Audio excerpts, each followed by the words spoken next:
Whenever you guys ready. Alright, I'll start.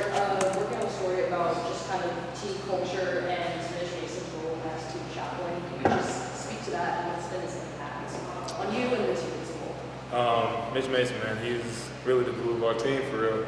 For the fact that he's just been through so much over the past few years, man, starting in COVID and just where he is right now, man, you wouldn't tell that he's going through something already. So, just him just always being a positive person in the moment. He's just always a fresh air when you go around him, and just like, he's a very beneficial man for me. He's honestly one of the main reasons why I came here, and for him to still be around, still motivating us, still pushing us, still going through what he's going through.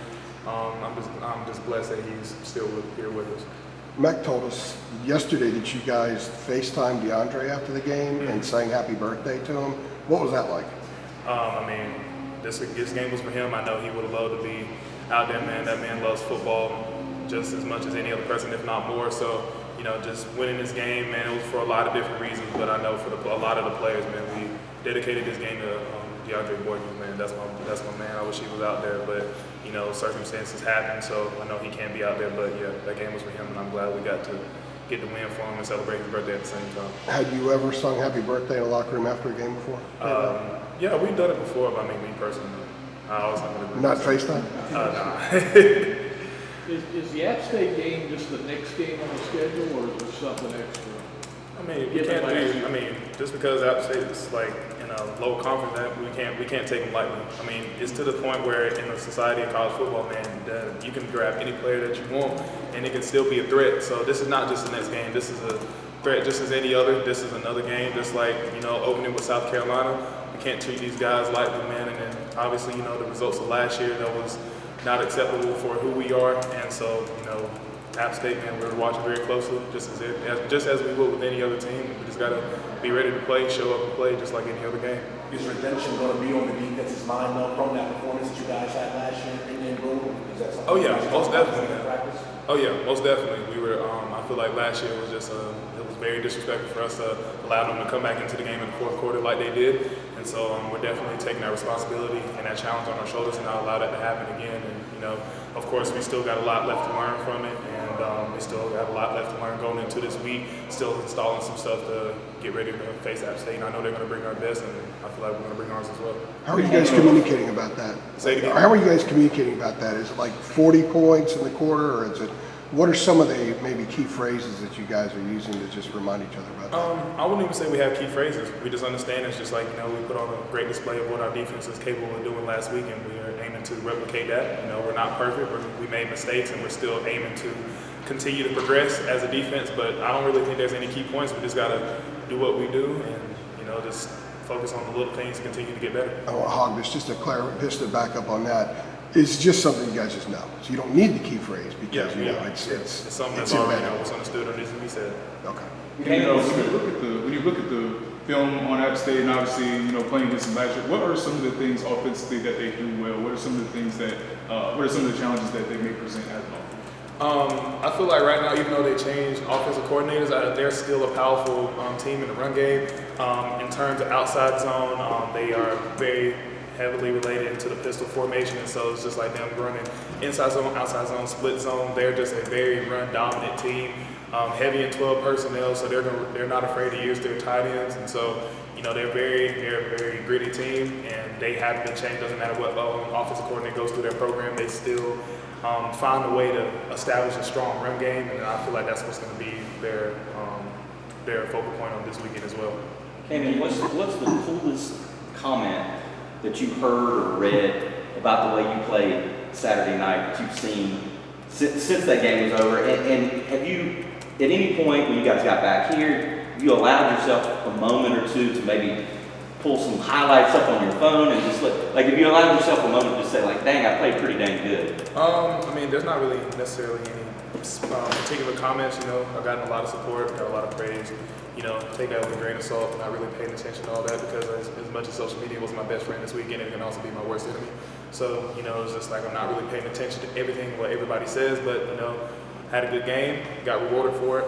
Now we're moving on to the next one, and that's pretty much that. Kaimon, talk about the transition you made from being a power ant last last year to switching over to the jack.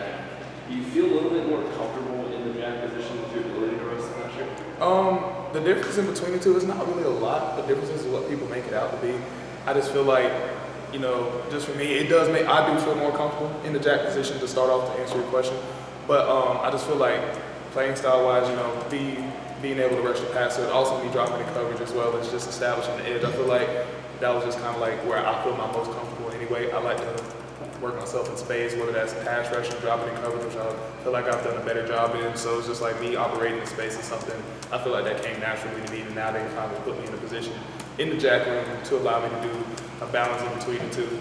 I feel like just, you know, just naturally came to me, and I feel like now I am more comfortable in this position. Talking with Matt and Drake and a bunch of other guys, they mentioned how throughout the spring and fall, you were one of the guys that just no one could block. You were getting the back all the time. Is how excited or ready for you to display that in a game action and outside? I was excited. I really was. Just the only thing is just like I didn't really treat it any other way. You know, I've been here for a little bit, so it's not really like a nervousness. I feel like for me personally, this doesn't work for everybody, but I apply this to myself. I feel like nervousness is a way of showing unpreparedness. And I feel like for the first time in my career that I wasn't that nervous going into the first game. And so for me, just to be that comfortable going into the first game, you know, working all throughout spring and the summer, fall camp, just like, you know, as y'all seen, it's like I was one of the hardest to block, but it's just like, it's one of those things where, yeah, I'm ready to display it, but it wasn't really for me trying to prove anything. It was just me just doing my job, just me understanding. It's like I practice all the moves. I've seen everything I could do. Our offense is really good. South Carolina offense was also really good. They were very explosive, so just me just going in there with a mindset. It's just an unscripted practice. You know, it's a televised unscripted practice, and me having that mindset definitely allowed me to be more comfortable and, you know, allowed me to play my game. Gene was telling us yesterday that you all have pass rush ID, and he was talking about the way you built yours. Like, what has that process been like? I mean, not giving away, you know, the secrets of it, but like, how have you gone about doing that? He was saying, I think, the last 8 months, you just come into your own in that respect. So what goes into that? Honestly, just confidence in film study. I feel like confidence is something that I've been missing from my game for a long period of time, and of course, film study comes with just being a football player, being a student athlete in general. So just constantly seeing what kind of keys, what kind of indicators are the offensive linemen are giving me, what kind of setter are they, and just being able to compartmentalize on what each and every one of them do. And so that's probably my only 2 key points on that, and also just effort and balance. I feel like as an effective pass rusher, you have to have those 2 things. So mixing in those 4 things, you know, just allows me to really just see what I can do on Saturdays. Do you feel like the narrative around UNC's defense is changing? I feel like it is. I feel like on our defense, you know, it's just like us. What we put on tape last year wasn't up to par what we wanted. I feel like this first game definitely set the tone for like, okay, we might need to keep an eye out for UNC's defense, but we've got a lot left to go. You know what I'm saying? We still got a whole season to look forward to. So I'm just looking forward to the next game. Just being able to display it again. Hopefully we can replicate that, what we showed in the first game against South Carolina, and just keep the ball rolling. So. And how do you keep that momentum going? Like Adam was saying, you along with the defense as a whole is getting a lot of praise on social media. So coming from such a good game, how do you keep this momentum going into the App State game? Just going back to confidence, constant communication, and just total team cohesiveness. You know, just understanding it's just like we got a job to do. Understanding it's just like we can't slack off just because it's just this certain team. Like you were asking, App State, was that just another game? It's not just another game. It's a team that we have to take seriously just like everybody else. And so just understanding it's just like coming off the last game, we put on a good display on defense. You know, offense feel like I know for them they need to step it up just a little bit, but as long as we don't get complacent, that's how we can continuously do that. That's how we can change the narrative around UNC, not just the defense, but just as UNC as a whole. And you talked about what, you know, wanting to kind of replicate what you guys did on Saturday. I don't know if obviously 9 sacks is the number, but what is replicable from, you know, what you guys did against South Carolina moving forward into this game? Honestly, just I know like we don't really want to put numbers up. You know what I'm saying? We had a lot of good numbers last week, but just honestly just stay fundamentally sound. No MAs, missed assignments, and just going out there and wreak havoc. That's kind of like our mantra of the defense: to wreak havoc, get more sacks, TFLs, interceptions, BPUs, turnovers on downs, you name it. So just as long as we're getting those things in the game, I feel like that can really be replicate it from what we did in the first game. And then going off of that real quick, Tamari Fox is one of the players that had one of those 9 sacks. Having him now there on that defensive line, how much does that kind of open up things for you guys, and how much of a kind of a force is he, as a part of that game? It definitely spreads out the offensive line that we're going against. It's just like guys that they have focus on. I feel like just talking about also Tamari, but also the whole entire defensive line as well. It's just like you can't single anybody out. I feel like that's how many weapons we have, and just having Tamari back into the mix. It's just like, all right, we're gonna put Tamari on one-on-one with the center. I don't think that's gonna work. So it's just like, you know what I'm saying? So he really spreads out the whole playing field on the defensive line, and that goes with not just Tamari, but it goes with everybody else. Bo, KJ Hester, Miles Murphy, Jabari Ritzy. I can name whoever. So it's just like it doesn't really single out anybody. It's everybody's a threat up front, and having him back along with others who are continuously developing, it just leaves a hard battle for any offensive line for us to go against. Got time for 2 more. As a yearly coach, what can you say about the secondary's performance, and specifically Elijah Posey? Glad to have him, and I feel like our secondary has improved a lot just in terms of communication. But just like anything else, even though we put up a lot of numbers defensively in terms of sacks and TFLs, we still gave up a lot of passing yards, and I feel like the DBs also understand that as well. It's just like we got to get better in the back end as much. We still got to get better in the front end. We're not perfect. We put up a lot of numbers, but that doesn't mean that, the front 7 did well and the secondary didn't. I don't want to create that narrative. So it's just like, as a defense as a whole, we got a lot of work to do. So I feel like the secondary is getting better, but we still have some stuff to clean up on that end just as much as we do on the front 7 as well. I wanted to ask you about this being your home opener this weekend and all the range of emotions you guys have kind of been through the past couple of weeks with the traction last week, Tez Walker situation, and everything else. It's just being the beginning of the season. What type of atmosphere are you expecting, not just from the fans, but from you guys and your interaction with them and being able to play in front of them after everything you've been through these past couple of weeks?